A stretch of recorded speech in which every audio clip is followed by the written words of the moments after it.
तो बेटा सारा सिलेबस हमने कवर करना नहीं है। फुल सिलेबस जो है वो इम्पोर्टेंट नहीं है, ये बात मस्ट है। फुल सिलेबस इम्पोर्टेंट नहीं है। इम्पोर्टेंट क्या चीज है? Selective syllabus. कुछ नहीं है, एक दो लॉन्ग क्वेश्चन इसके बनते हैं। 14 भी इजी है और 17 तो इंतहाई इजी है। आपका जो है ना वो यही है, इसी से आपने प्रिपरेशन करनी है। डन में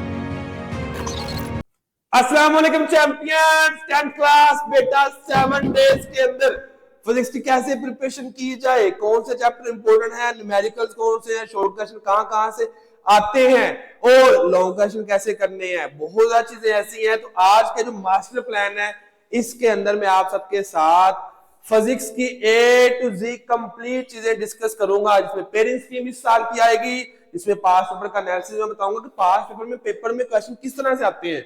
नेक्स्ट आपके सबसे ज्यादा आसान लॉन्ग क्वेश्चन का पेयर कौन सा है, ठीक है।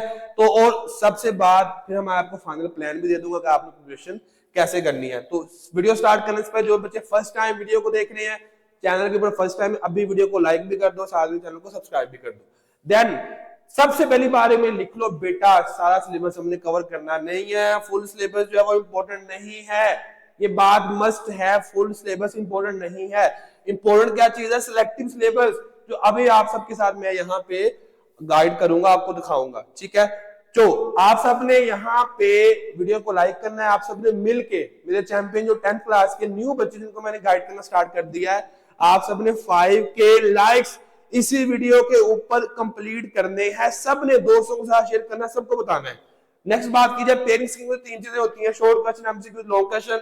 सबसे पहले एमसीक्यू की बात की जाए तो बेटा इन चैप्टर में से एक आना, इनमें से दो आने, तो आप समझ लो पूरी बुक में से एक आना है, ठीक है। एमसीक्यू यहाँ तो डिफाइन का पार्ट होता है, यहाँ न्यूमेरिकल छोटा सा होता है, तो इस तरह की चीजें होती है, कोई ज्यादा मुश्किल प्रॉब्लम नहीं है। शॉर्ट क्वेश्चन की बात की जाए तो 10वां 13वां और 16वां चैप्टर आपके इनमें से 2 3 और 2 पार्ट आपके आ रहे हैं। उसके बाद नेक्स्ट बात करते हैं हम लोग आपके जो शॉर्ट क्वेश्चन है दूसरा, उसमें 11वें में से 3 है, 14वें में से 3 है, 17वें में से 2 है। नेक्स्ट बात की जाए 12वां 15वां और 18वें में से आपका चौथा पार्ट बन के आ रहा है। तो आप अपनी मर्जी से देखो, आपकी मर्जी है, आपकी मर्जी है कि आपने कौन से चैप्टर का 10वां मस्ट करो आप लोग, 13वां भी करो आप लोग, 11वां भी करो आप लोग, ठीक है। उसके बाद जो है वो 16वां भी कर लो, 17वां भी कर लो, 14वां तो वो टफ है ना, हमने लॉन्ग क्वेश्चन के लिए भी नहीं करना वो और शॉर्ट के लिए भी नहीं करना। 12वां आप कर लो, 15वां हमने नहीं करना, 18वां हमने नहीं करना, 18वां आप कर लो। चलो, तो ये आपके वो चैप्टर्स हैं जिनमें से आपने लॉन्ग के लिए भी करने हैं और शॉर्ट क्वेश्चन के लिए भी करने हैं। पेयरिंग आपके सामने है, आपने अपने 6 क्वेश्चन पूरे करने, 5-6 क्वेश्चन, तो आप अपनी मर्जी से यहाँ से क्वेश्चन को देखते हुए, चैप्टर्स को देखते हुए अपनी पेयरिंग को जो है कंप्लीट कर सकते हो, ठीक है। तो यही आपकी पेयरिंग है, इसी को आपने फॉलो करना है।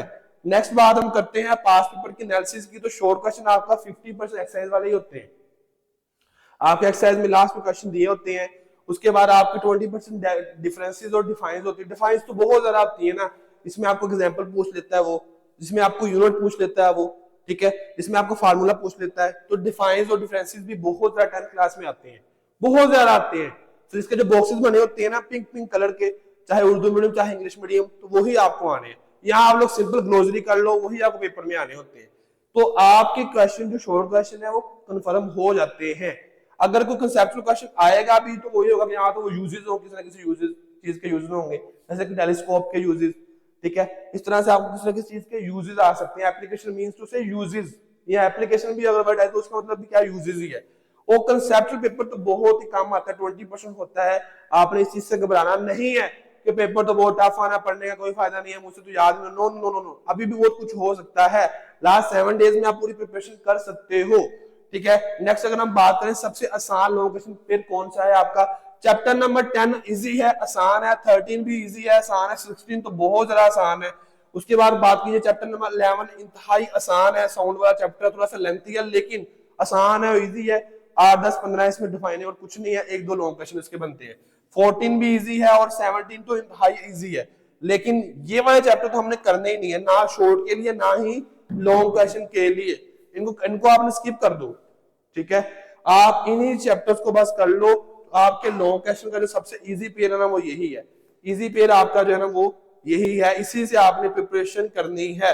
डन में नेक्स्ट अगर हम बात करते हैं तो अभी आप सबने बताना है, अभी आपने बताना है कि आपको ये वीडियो कैसी लगी है। मजा आया कि नहीं आया, चीजों की समझ आई है या नहीं आई, ठीक है। अभी आपने कमेंट करके मुझे बताना है, और नेक्स्ट किस तरह की वीडियोस आपको चाहिए वो भी आपने मस्त बतानी है। फिलहाल के लिए आपकी ये सीरीज शुरू हो चुकी है। दुआ में याद रखिएगा। आपका टीचर उसामा। अल्लाह हाफिज।